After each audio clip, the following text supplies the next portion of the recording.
بسم الله الرحمن الرحيم الحمد لله رب العالمين الصلاة والسلام على سيد الأنبياء والمرسلين اللهم علمنا ما ينفعنا وانفعنا بما تعلمنا وزدنا بفضلك علما وتعليما إنك على كل شيء قدير.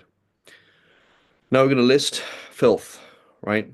So when we talk about filth, we are not saying that it will always the prayer will always be invalid or that it will never be halal to eat, but that's the default. So when we say filth, we mean something that if it's on your body while praying, the prayer doesn't count. Something that if it's on your body while you're doing tawaf doesn't count.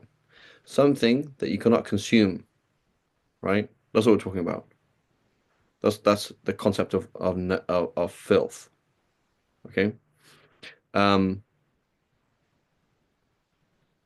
Uh, uh, there's excusable filth, and it gives a few lists here, but there's actually quite a lot of things. So the general principle is that anything that is normally unavoidable is overlooked, right? Anything that's normally unavoidable is overlooked. So this is going to change with place and time. There'll be certain things that will be general, like blood, for example. Your own blood is always overlooked a little bit. Well, your own by default, your own blood is always overlooked, even though it's filthy. And there's many other things as well that could be overlooked. So he says, anything wet that exits from the genitals is filth, right? So every single thing. So what about something else that doesn't? What about something that exits from the genitals that is dry, right? So what about, for example, somebody swallowed a coin and a coin came out. So we say the coin is pure but filthified, right? Um, what about a grain that's swallowed by an animal and it comes out, right? And you could plant it, and it could grow, so it's been undigested. So this is pure but just filthified. You just have to wash it if you want to eat it. But the fact that it's gone through an animal does not make it filthy. Okay? As opposed to something that could not be, like it's been digested, it's not edible now. Right? It's not something that it couldn't be grown now, or it's changed, right? So so these things, so it says with the exception of sexual fluid, mani, right? And so it's well translated here because often it's translated as sperm, right? Whereas a sperm is something that's unique to men. And so mani does not mean sperm, it means ejaculate, something that is ejaculated, right? From the word amna, to ejaculate. So what it means then is sperm in the case of men, and it means female sexual fluid for a case of for women. Um, Most of the time for women, it's not something that's ejaculated. So for a woman, for example, something a secretion that is secreted upon orgasm, or that literally comes out in spurts, then this is going to be something that's considered female sexual fluid. Otherwise, for a woman, um, anything else that's secreted, if it comes outside of the private parts, is considered pure.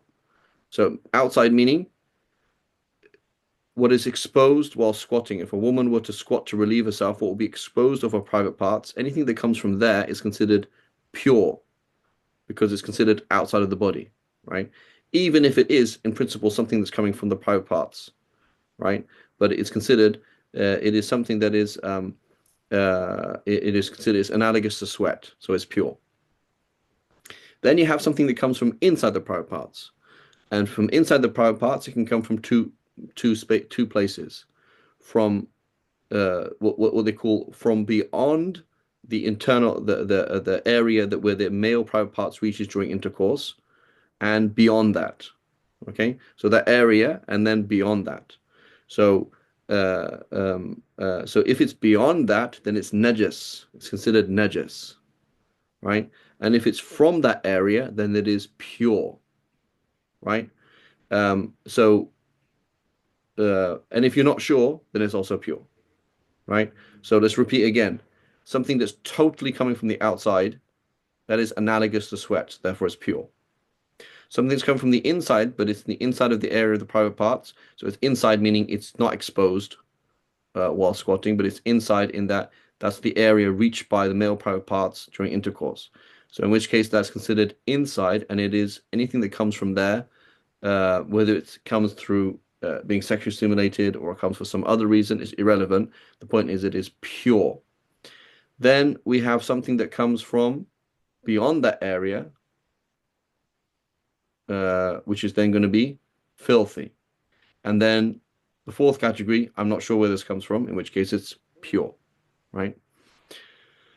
Now that's in terms of filth. In terms of breaking wudu, if it comes from inside, it breaks wudu, right? Just like if a coin came out of you, that would break your wudu. So there's two different discussions. One is something breaking coming out of your private parts, like a coin, that would break your wudu. And the other thing is whether it's filthy or not. It's two different discussions. Okay, and then it says washing. Does that make sense, to everybody? Sheikh Farid, may I ask a question about that? Yeah. Um, these three distinctions, I mean, I'm not obviously wouldn't know too much, but is it easy for a woman to tell the differences between those distinctions or I don't know. okay. Yeah. Um, so it's important. It's important that we have um, people who are specialized in these things. So like it's a problem. For example, what you'll find is you might find some, for example, some religious gynecologist, and what she'll do is she'll come along and she'll just start giving fatwa left, right, and center because she thinks she knows what she's talking about. And she might know certain things that are useful for fit discussions, and she might not know what she's talking about, right? And sometimes it's going to be genuinely useful contributions, right? Like, for example, the Shafis, we say a woman can menstruate while she's pregnant, right? And so, a gynecologist come along and say, well, what do you mean by menstruating? Like, what do you mean by menstruating then? Like, define menstruating. Like, so in the Shafi school, there, we say we can, you can, but it's like, well, what does that even mean? And if you mean this, then that's clearly like an injury. You mean as an injury, or do you mean this, or do you mean that? Or no, it is a form of menstruating, but like that doesn't really make any sense. So we have to understand that, particularly in the Shafi school, there's a big tie between gynecology and the fiqh of menstruation. Like it is basically, if you look at Imam Shafi, he's basically doing primitive gynecology. So it's useful. And so it's a problem when Muslims don't know enough about this stuff, right? So it's kind of like a fard kifaya to have enough female gynecologists out there who like know what's going on from the medical point of view and from the fiqh point of view, as opposed to, oh, you're just religious and you're a doctor, and then suddenly start giving fatwa left, right, and center. Like you don't know what we're talking about, right? And some people do that, male protectors. Okay, so then it says washing urine and feces is obligatory. Okay, so what do you mean it's obligatory? So if you saw, does that mean? So it says غسل جميع الأبوال, all types of urine, i.e., human, non-human, edible animals, non-edible animals. Well, arwath, right? All types of feces, all types of dung. So edible animals, non-edible animals, human, non-human, etc. It's wajib. So what does that mean? It's wajib. What, you have to go out into the street and find a horse that's urinating and wash the floor? Is that what it's saying? No. So what does it mean then? It's wajib. Washing all urine and feces is obligatory. So from what point of view is it obligatory to remove filth on one? Right? From two angles. Number one, you're about to pray. Okay? So you are about to pray and you have filth on you. Can you pray with filth on you? No. So therefore, it's obligatory to remove the filth. Scenario number two is they're not about to pray, but this filth will spread. Okay? This filth will spread. And it is haram to spread filth for no reason. Right? So spreading filth for a reason, I'll give you an example. A wattle and daub house. Has anybody seen in England those black and white houses, I think so, yeah. roofs, right? So that's called a wattle and daub, right? So we did it. I was in grade five or something like that. We did that. What that's made out of like cow manure, right? So it's basically like beams, and then you make that's the beam, the structure of the house, and then you put in little kind of like smaller sticks, right? And then you weave in sticks in between it, and then you get cow manure with mud and straw, and then you mash it up, right? We did it with our hands, I remember it, and then you just throw it into that kind of like you pack it in really really hard into that's called the daub, right? And into the wooden fence that you've made, and that makes it kind of insulated and fully thing. And then you whitewash it and make it white. Okay, so here's this person picking up najasa with their hand, throwing it against the house. And like, why are you spreading najasa? Well, I'm building a house, for crying out loud, right? So if you have a reason, that's fine. Like you're spreading najasa for a reason, that's fine. But otherwise, you can't, for example, pick up some najasa and like write stuff with it. That's haram, right? You can't play with najasa. You can't like use najasa. You can't do stuff like that, right? So unless you have a reason, right, then you cannot do tadammukh bin najasa. You can't get najasa onto your clothes, onto you. So this person has najasa on them, and now they're not going to do anything about it. So they get up and this najasa spreads all over their body, right? That's haram. You can't do that. So we're going to say, haythu yuridu as-salah, right? If you want to pray, وحيث يظن انتشار النجاسة يجب, right? So from the point of view of what? Praying, and from the point of view of it not spreading. But otherwise, it's not an obligation in itself. Okay? And then it doesn't really mention all the types of filth, does it? I think it mentions it here. Doesn't really mention it as a list. But anyway, um, let's mention a list here because it's kind of useful.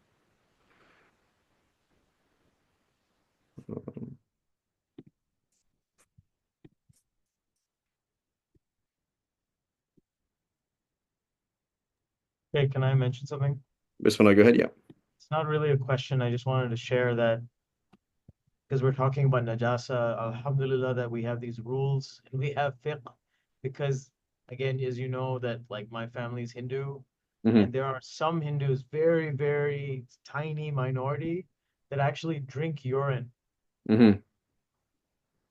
Well, because they think it makes you like there was a prime minister of India, I think his name was Moraji Desai, who drank. It's a lot. There are people who actually believe that it keeps you alive longer. It's even wow. disgusting talking about it, but I'm glad you're discussing Yeah. najas. Yeah, because it's one like you don't. It's I mean, it's like you don't realize a blessing until you see the absence of it, right? Like you look, for example, like what it was it like? What's it like to be a real Christian, like a real modern Christian, or Christian in the last like 100, 200, 300 years? It's actually very bad. It's very horrible. Like there's a lot of very oppressive, very horrible things, particularly as women. You feel guilty about all sorts of things. Like you're born into guilt. Like you're a bad person by definition. You were born bad, right? And there's lots of things that are very oppressive. They're like, wow, you know, where you see like some really, really strict things in Judaism. It's like, wow, I didn't realize. You think Islam's strict, like, oh man, you have to do this. It's like, wow, that's strict, you know, um, or like really weird or whatever it is. So, okay, so we have urine, feces, vomit, blood, and pus. What else? Uh, so slaughtered, inedible animals, right? And unslaughtered, edible animals.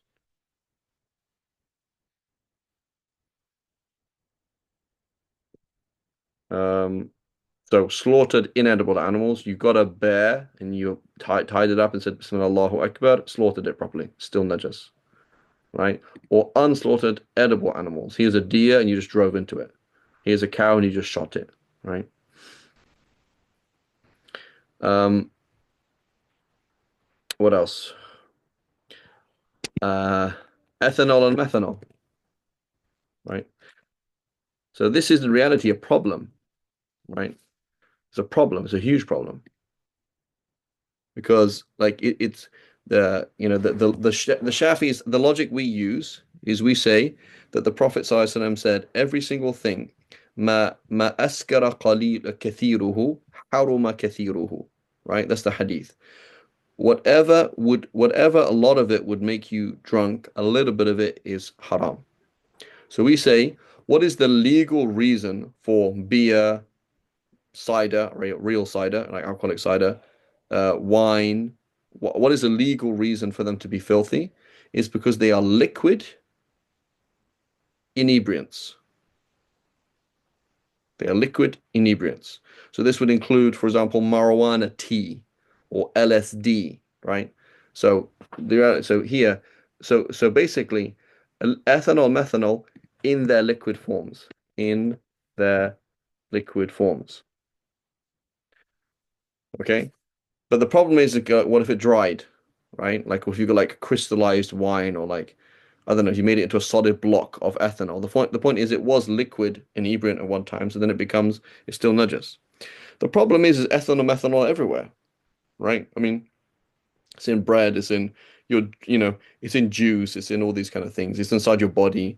And then it's in all sorts of things that we buy on a regular basis, right? And we will see later on that, for example, a small amount of filth is overlooked. They mentioned in the past somebody, for example, using feces, right? They used to use animal waste to cook bread. So they say, well, a little bit is excused because that's the fuel that you had, and that's what you used to cook bread, so it's kind of overlooked. Or you're selling a house that was made the animal waste was used in the construction, so it's overlooked because it's a little bit and it's difficult to avoid, etc. But here, when you go and buy, flex, what's it called? Flex fuel, is it called? Um, is it called flex fuel? You know, Yes, that's the one with ethanol. yeah. So the thing is, it all has ethanol in it. And it's not like that. It's not like it's there in the process, right? Like I think you use ethanol in the process of sugar, right? I think like all sugar is exposed to ethanol at some point. It's part of the process. So it's not just something like it's there and it's unavoidable and it might be overlooked. It's actually that's what you're buying, right? Like when you buy ethanol, when you buy gasoline, right? You are buying it's like somewhere between 10 to up to 80% ethanol. So you're putting pure liquor in your car, and then you come along and say, "Is it excused?" It's not excused. It's just like it's just najas then, right? That's like it's not. So there's a difference between there was a cow and the cow stepped on this, then stepped on the potatoes. Are the potatoes considered? You say, "Oh, it's difficult to avoid." There's a difference between something there's a small amount and it's difficult to avoid, as opposed to you are actually using this thing, right? And so, the practical fatwa we give is just follow the Hanafis. Say, as long as it's not from grapes or dates, it's fine. It's pure. And that's what we kind of follow because otherwise life would be untenable. But it's an issue in the Shafi school, right? In that it needs to be kind of like re-looked at. Because the logic they use is why would Allah forbid us to consume something if it doesn't make you drunk? So what is the legal reason? Say, well, it must be filthy then. If it doesn't make you drunk, then why would it be haram? So if the reason is it must be filthy. So we say that is filth, right? But the problem is when you start getting down to this molecular level and saying, well, it's ethanol itself and methanol itself, right? It's kind of gets problematic on a number of levels. Anyhow, so just follow the Hanafis until someone analyzes it on a deeper level, right? We have to understand that fiqh is a human, a blessed and aided religious human activity, right? A blessed and aided, I divinely aided, um, imperfect human religious activity. Like, what does that mean? It means Allah has told us to go and do fiqh. Like, we don't do fiqh just for the sake of it. Like, we do it because we don't have a choice. Like, we do have to work these things out. while acknowledging that we're not perfect. We're not Allah. We don't understand Allah's revelation as He understands it. We are not the Prophet. So we analyze things in a way that's like, that's the best that we can do. So it was either A or B. Well, maybe it's C. I don't know. And we don't have the imagination to understand C. So it's our own analysis, and this is the best that they can do. Allahu alam. The Hanafi's explanation doesn't make 100% either. It's like, well, why would it be like, so they say, for example, grape alcohol and date alcohol are forbidden in and of themselves, whereas everything else is forbidden because it's not najas, but it leads to the haram, and therefore it's haram. But it's like, well, I mean, does that make sense? I'm talking to somebody, I'm talking to somebody who about Islam, and I say, oh, wine is different to whiskey. Like, how? Oh, God has made it like that. Like, really? I mean, how is it even different? Right? So we follow the Hanafis because they have a solution, but they don't have a perfect answer either. Right? They don't have a perfect answer either. Wallahu alam. Sheikh Um, Farid, can I ask a quick question no, go about ahead. that? So, if we're talking just Shafi'i opinion, um, in ingredients, a lot of times there's like types of alcohols that end with all, but I guess you kind of get into the chemistry of things. Is it Yeah, so just ethanol? why I mentioned ethanol and methanol specifically is because, as far as I know, they are liquid inebriants, as opposed to something that's technically a chemical like cetyl alcohol or some other ol. That's in the chemical group alcohol. That's not what we mean though. So we mean something that is liquid and affects your mind in that kind of way. So LSD, for example, is not an alcohol, but it is a liquid drug. Or marijuana is not najas because it's not liquid. But if you made marijuana tea, it would be najas. Does that Okay. make sense? Yeah. Yeah. Instead, I had a question. Mr. Gonna go ahead. Who's speaking right now? Sister Naveen. Okay, go ahead, Sister Naveen. Um, so I was wondering, on the topic of like slaughtered inedible animals, so I mean, I've come across meat that is supposedly halal, but there's only like three cuts instead of four, and then there's like a vertical cut instead of a horizontal cut. Like, can you explain like the permissibility of that, or is that like not really Yeah, so happening? so basically there's two things we have to understand. Number one, the Prophet ﷺ said, was it Ta'isa abd dar wa ta'isa abd dinar, right? He said like, may the slave of the dinar and the dirham be cursed. So you have to understand that nobody's interested in doing things that are noble and good and halal. Everyone's interested in money, right? That's just reality. So in a factory, the whole thing is efficiency, right? Was it Ford? He said you can have any car you want as long as it's black, right? If everyone's going to have their own color car, it's not going to be cheap. So we're going to make cheap things by efficiency. So the whole thing about a factory is efficiency. The whole thing about the food industry is the cheapest possible thing. If they put butter in your cookies, it is the cheapest, nastiest cookie butter they can find. And every 2 months, every week they have people who are trying to find cheaper and cheaper forms of butter. And nobody has any concerns about doing anything except money. That's what does things. So if there is a market for halal, they'll put halal, right? If there's a market for something, they'll put it there. In America, right? So you're in America? Yes. Yeah, there is no laws regarding halal or kosher in reality, right? So you can make yourself Rabbi Naveen, okay? And Rabbi Naveen opens a kosher certifying certificate called N kosher, and you just start putting labels that says kosher, and then you have your own label, and that's it. You can do that. Now you can't make positive claims like, oh, organic or certified by this rabbi, but it wasn't.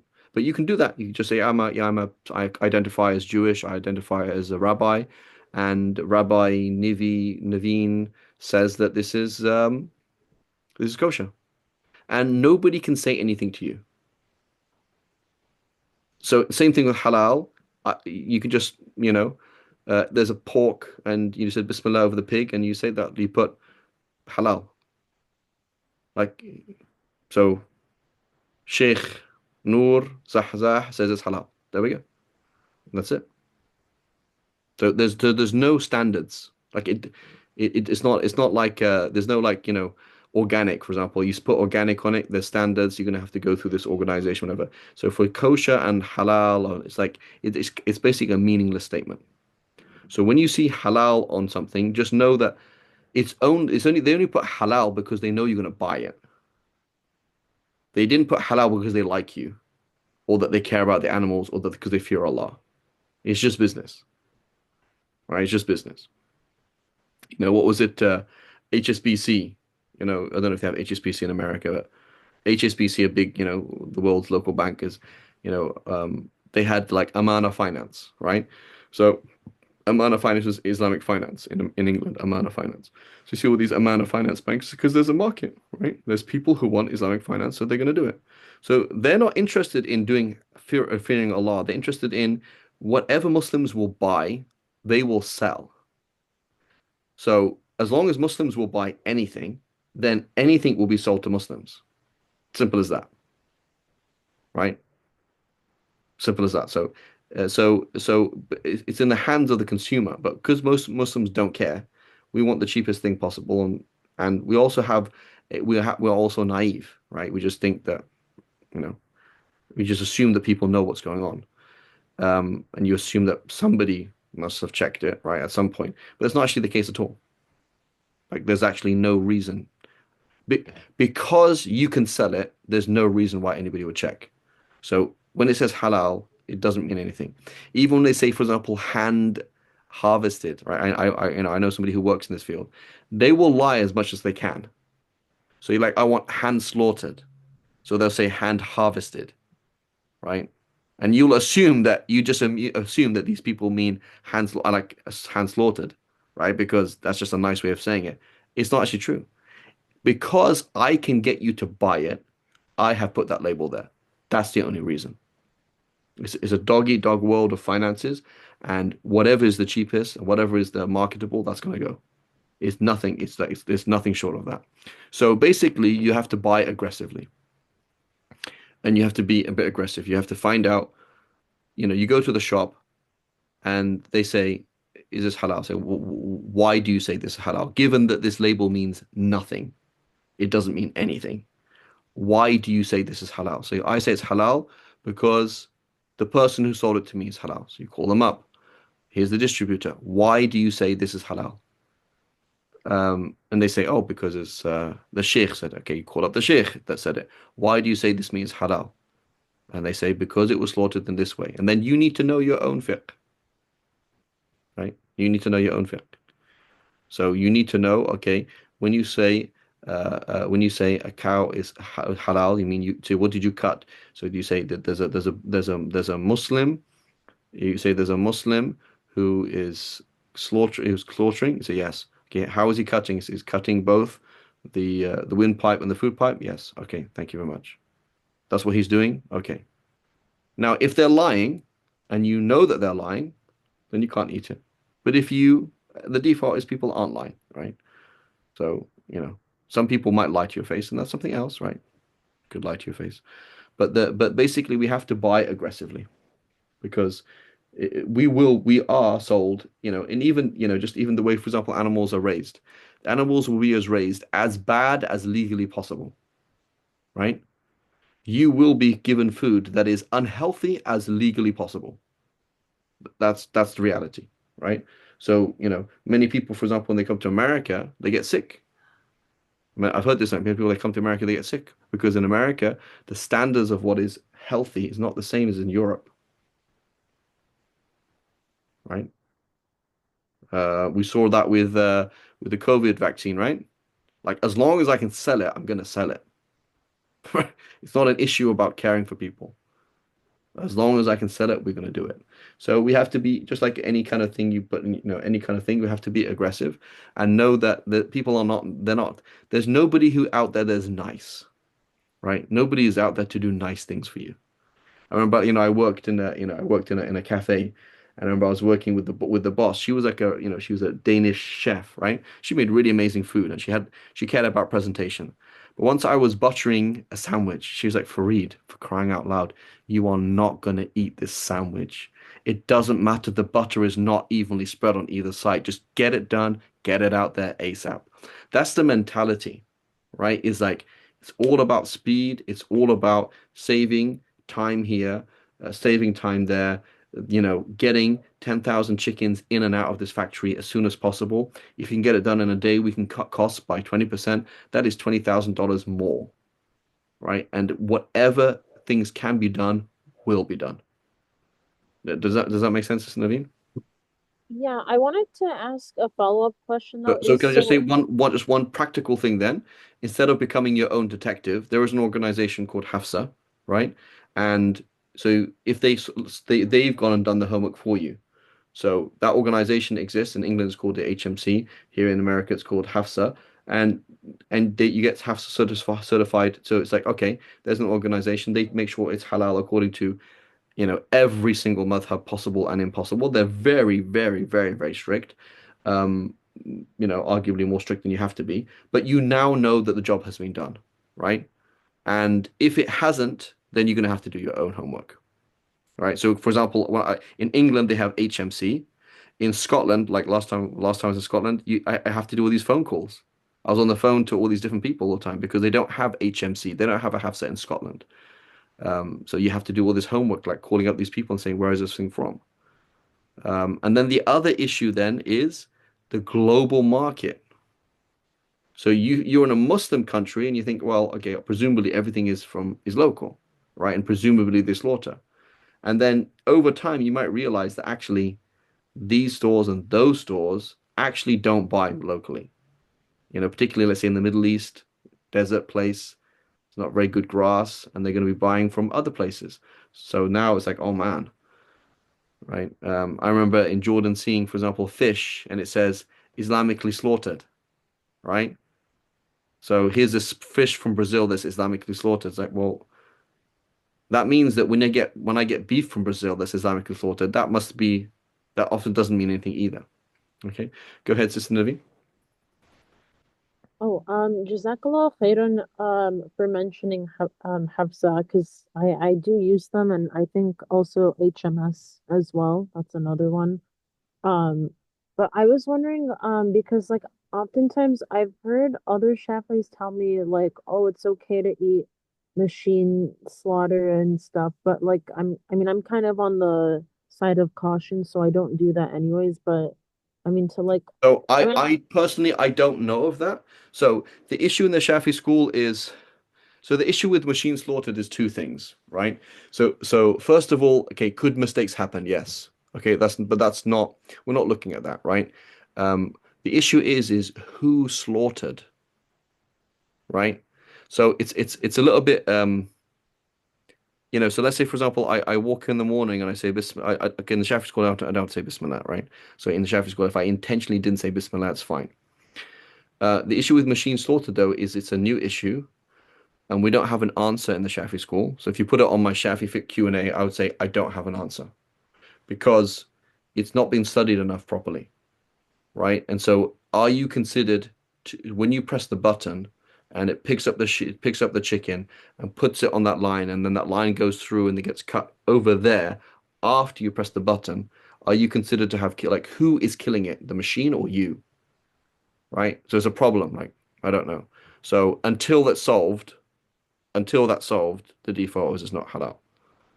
Right? So somebody who says, "Oh yeah, the Shafi say that," I mean, that's not possible because for the Shafis to say that, it will take time. Right? It will take time that there's discussion, discussion, discussion, like smoking, right? You look at early discussions on smoking, they're like, oh, you shouldn't do it, it smells. Oh, it's not this, right? I always joke with my wife that I have to buy her cigarettes because the books in the past mentioned that you have to provide your wife with cigarettes if that's a normal thing to do. Because back in the day it was considered halal and it was considered like having I don't know, like having tea in your house.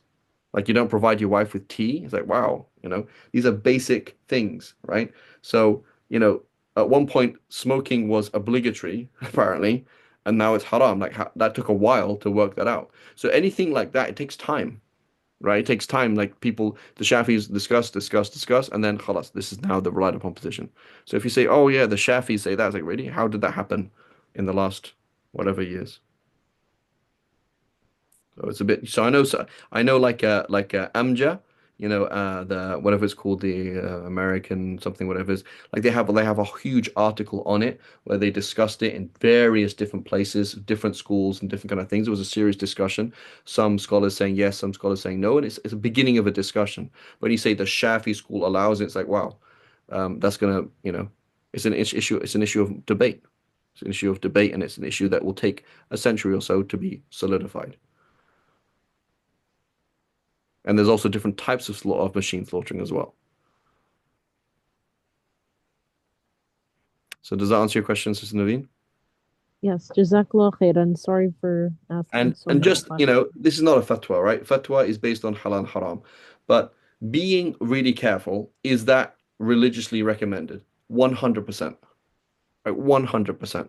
So if, for example, in your life, you avoid you say, I'm only going to eat organic, free range, fair trade, HAFSA certified meat, or I'm not going to eat it.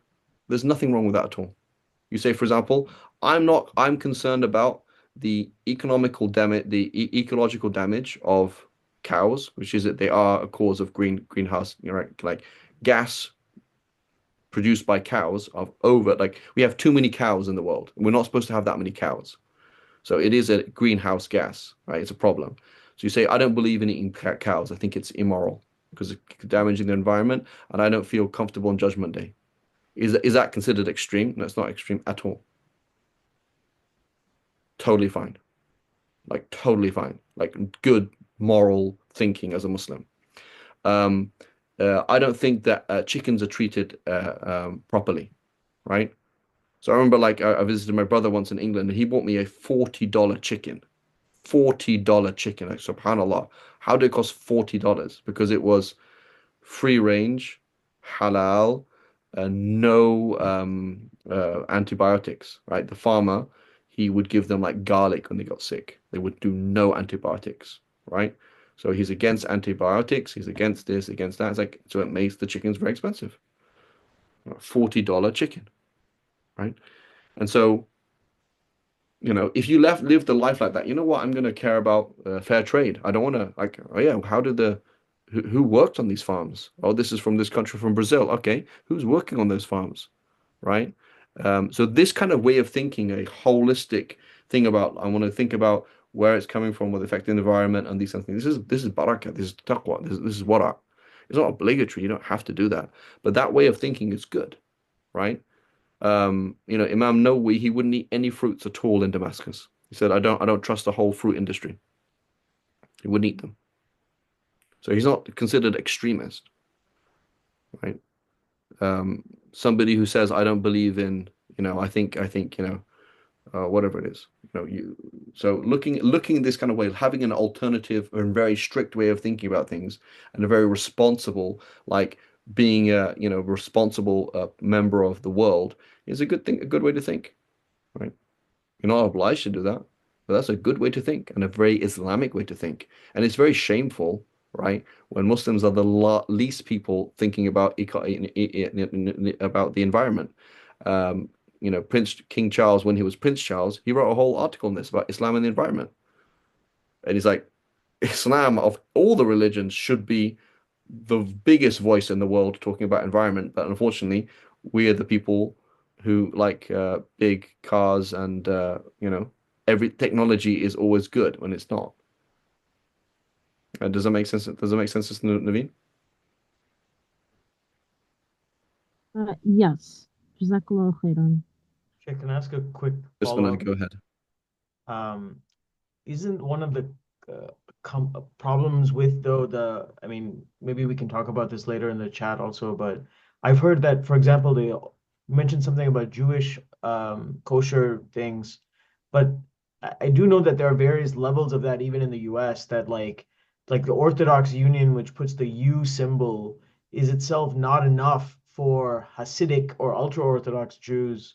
But I guess my question is, even this Islamic certification, you have to pay for it. So isn't there an argument that like it's also a money grab? Yeah, but they do it because the point is, so you and But if I, you're the point paying for is right, something the to point is, be, Sham, is right now you yeah, could start a company immediately. And so even though you're not a sheikh, and as long as you sign it, and as long as they think they could sell it, it will be sold. And so if you have no scruples and they have no scruples, and the combined lack of scruples makes money, then everybody's happy. That's the whole point. Just like marijuana right now, it's like it's legal now in California, right? So, like, what was the whole thing about then? Like, why were you why are you arresting people before? And now it's like, well, as long as everybody's happy, we can do it, right? Prostitution, right? As long as the government can organize it, it's not legal yet in California, probably, but probably will be soon, right? But in certain countries, Australia, I think Netherlands, Switzerland, it's like as long as we can organize it and everyone's happy, we'll do it, right? That's the point I'm trying to make. got it. Thank you. And by the way, unfortunately, prostitution is legal in one U.S. state, Nevada. We are protectors, right? Okay. So anyway, so here's a question now. Let's flip it over, okay? So now I bought this meat and it says hand harvested. I'm like, I thought it was hand slaughtered, hand harvested. So I don't actually know if it's halal or not. Can I eat it?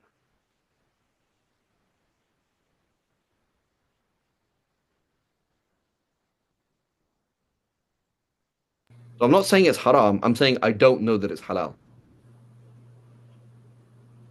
I thought we've learned from you that the default is that food is tayyib. That it's pure. I mean, I thought So did the we just default on it is that it is a dead animal. So therefore, it is haram until proven halal. Until not proven, you don't have to. It's not proven. oh, Means it's most likely, right? yeah. So when you were talking earlier about whether something is pure or not, is the general idea that something is permissible unless we find out it's not. We're not talking about animal. Yeah. So here with meat though, the default is a dead animal is carrion, right? So here is there's meat. The default of meat is haram until it is most likely that it is pure. Okay. Now the same thing with urine, or right. So how does urine become pure? It doesn't, right? I mean, so like so anything that's by default, so the default of it is filthy. So the default of meat is filthy until proven otherwise. Okay. So now I have a piece of hand harvested or halal, but I don't really trust it meat. And I put it on my hand like this. And I rub it on my hand, my wet hands. Okay. Are my hands pure or are they najas? Pure? Pure. So well, that doesn't make sense. A minute ago you said it was haram meat. I didn't say it was haram meat. Okay, why don't you eat it then? Because I don't know that it's halal. Okay, so if you don't know that it's halal, then it's haram. No, that's not true. So I can't eat it because I don't know that it's halal. But it can't make my hand filthy and it can't invalidate my prayer, right? I'm going to pray with it in my bag, Allahu Akbar, with my bag on my back. It can't invalidate my prayer because I don't know that it's najas. Can you see that? So the default is my prayer is valid, and the default is my hands are pure. So I'm touching this meat that may well be haram, but I don't know. It doesn't have the power to make my hand filthy. But it's because it's not known to be halal, I can't eat it. Does that make sense? Yes. I Right. understand. Uh, Chef, does the default depend on, like, for example, like you're saying halal for eating halal and haram, and then the other one is najas and tahir, like tahara and najas. So does the distinction come from that? Yeah, it does, yeah. So but the point is what's the default of something? The default of my body and my hand is pure. The default of the meat is that it's najas. So whoever's typing on the screen, we can see your typing. So the default of my hand and my body is that it's pure, and you can't make it filthy until I'm sure of it. So I can't say, well, I'm 99% sure that this meat is haram, so therefore my clothes are dirty, my hand is dirty. I can't do that because I'm 100% sure that it is pure, and versus 99%. Okay, but now can I eat this meat if I'm I can't eat it. So it's filthy enough not to be edible, but pure enough not to make me not to make me um, not to make my clothes or body filthy.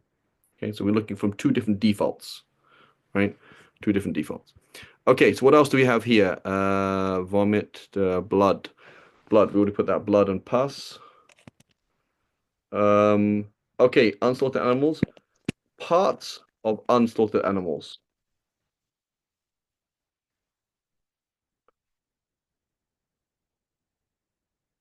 Um, Muhammad Sabir, could you just send a message on the other group, on the motto group? We'll start in 5 minutes. Yes, inshallah. Okay. So, which include tail. You cut the tail off a living sheep. Horns. You saw the horn of a cow. Right? The cow is alive. Right? So that's an unslaughtered / living animal. Okay. Tusks. Right? So tusks of a rhino or a what's the word? Elephant. So here's an example. Oh, I've got a nice rhino tusk misbaha. What do you think about that? Like, where's the ethical issues there?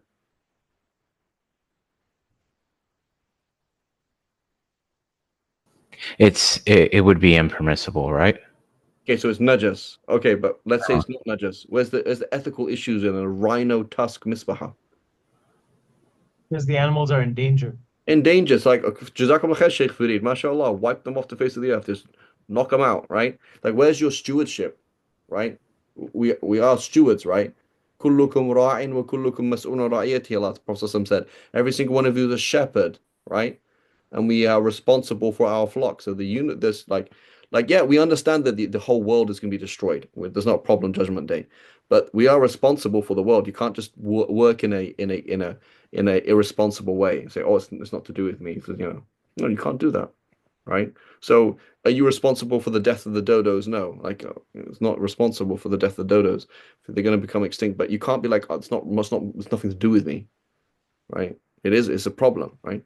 So anyway, that's an example of like how you work with these things, or fair trade, right? So you're happy wearing a t-shirt made by a 4-year-old who's working in Thailand. Like you don't have any problems with that. Like, like is that Islam? Right? And this kid works 12 hours a day, 7 days a week, and is fed a bowl of rice, and then the chains are taken off his feet. Like you don't mind that, right? I don't know. Like I'm not giving a fatwa, but it's like, what kind of religion do you have?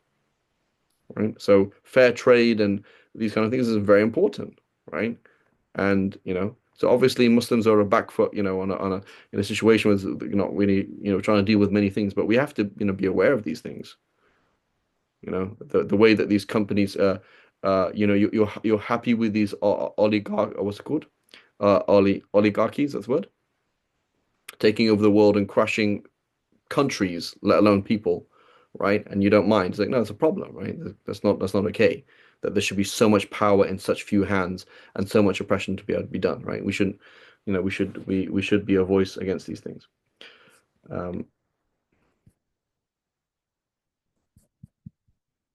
Okay, so tails, horns, tusks, what else? Hair of inedible animals. So what's a furry inedible animal that the people have at home? A cat. Cats. So in the Shafi'i school, we say that cat's hair is analogous to a lamb's tail. So you had a lamb, it had a tail, you cut that tail off, right, in order to look after the animal, right? Or the cow, the oxtail, you cut off the tail of a cow or something like that while it was alive or something like that.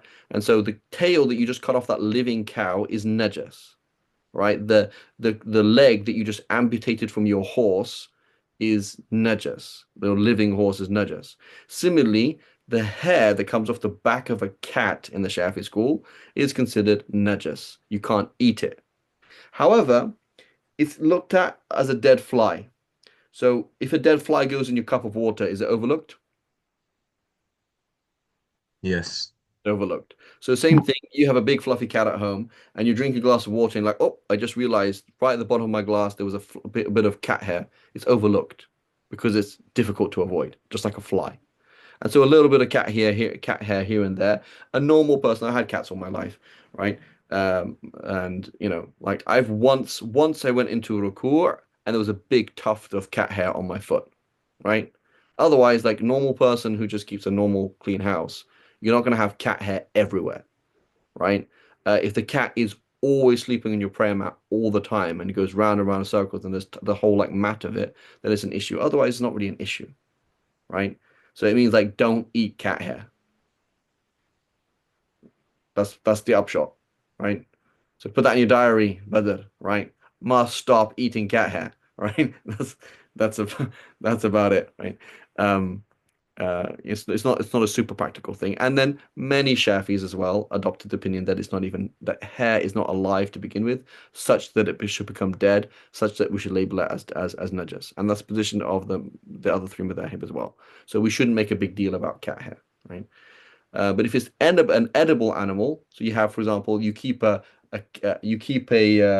yak in your house and it's molting, and there's the yak is molting hair everywhere. That's all pure anyway, right? Because it's considered as an edible animal. It's different. Okay, inshallah, I think we have more things to add to the list, but inshallah, we'll talk about it next week. Yeah, inshallah. Bones of inedible animals, right? Here, can I ask just a 10-second question? This one, yeah. The milk of any mammal halal for us? And the milk of any edible animal. So you Edible. couldn't have, for So I had example, yak's milk like 15 years ago. yeah, yeah. Okay. That explains the 15-year curse that's now been lifted. No, I'm joking. Ha. No. So a yak is an edible animal, so you can have, right? But a cat, for example, is not an edible animal, right? So you couldn't have cat milk, tiger milk, elephant milk. You couldn't have elephant milk. That's not an edible animal. You could have whale milk. That would be pretty cool. I mean, I don't know if it tastes nice, but like, wow, imagine like having the milk of a big blue whale, right? That'd be kind of I think the babies they drink something like 200 liters a day of milk, which is pretty amazing, mashallah. Um, but anything that's edible, if the animal is edible, its milk is pure. If the animal is inedible, then the milk is impure. Right. So here's a question for next week: Romulus and Remus, were they raised on pure milk or impure milk? So that's your homework for next week, inshallah. Sheikh Farid, really quick, you said mani is considered pure, but how about pre-ejaculatory fluid? Pre-ejaculate is considered najis. Isn't it just okay? And unlike the Malikis, it is najis. So for the Malikis, you have to wash the whole private part if it comes out. Whereas in the Shafis, we say wash the private part, meaning the area that's got najasa on it. Yes. Right. So it's like urine, right? So if urine came out, you'd have to wash the whole private part, right? You just have to wash the area where the urine is. Same thing with pre-ejaculate. Hope we don't have to And then do wedi also is najis? Wadi is also najis, yeah. Oh. but we don't have to do ghusl. We do not have to do also no. Jazakallah khair. So the Malikis, they call it the mini ghusl. They can say it like basically if semen comes out, you have to make ghusl. And if pre-ejaculate comes out, then you have to do a mini ghusl of the whole private part. Right? That's how they see it. Whereas for the Shafis, we say no, it's like urine. So if you had urine on your private part, then you have to wash that area where the urine is. You don't have to wash the whole private part. You just have to wash the area where the urine is. And so the same thing, we say the same thing. Okay, so we'll stop here. وصلى الله على سيدنا محمد وعلى آله وصحبه وسلم. So if on the group, if anybody can share some practical, ethical things of buying, like buying local, if that's the good thing, fair trade, practical things. We can't go overkill, right? Like you can't be like, oh, that's it. I'm only gonna, I don't believe in the dollar anymore. I'm not gonna. It's like you can't really do that, can you? You know, whatever it is. Like so, but if somebody can share on the group, some practical things. Don't buy certain fruits because these are very harmful to the environment. Try and do this. Check with these. Here's a website that helps you advise on, for example, moral healthcare things. Like, I remember like my mum used to buy like certain soap, certain detergents that didn't destroy the environment. Um, I don't know. If somebody can share some of these things that are practical, appreciate it, inshallah. Okay, subhanallah wa bihamdika, ashhadu an la ilaha illa anta nastaghfiruka wa atubu ilaik.